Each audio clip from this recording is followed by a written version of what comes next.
ایک پرانا گاؤں جہاں پہاڑوں کے دامن میں ایک نوجوان حامد رہتا تھا۔ وہ نافرمانیوں میں ڈوبا ہوا تھا، مگر دل کے کسی کونے میں اللہ کا خوف زندہ تھا۔ رات کے سناٹے میں حامد ستاروں کو دیکھ کر سوچتا، کیا اللہ میری گناہ معاف کرے گا؟ ایک دن مسجد کے امام نے خطبہ دیا۔ اللہ فرماتا ہے، اے میرے بندو، تم گناہ کتنے ہی کر لو، میں توبہ کرنے والوں کو معاف کر دیتا ہوں۔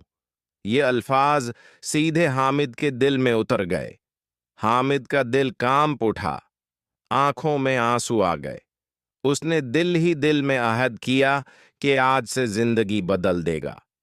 فجر کے وقت وہ وضو کر کے مسجد پہنچا، پہلی صف میں کھڑا ہوا۔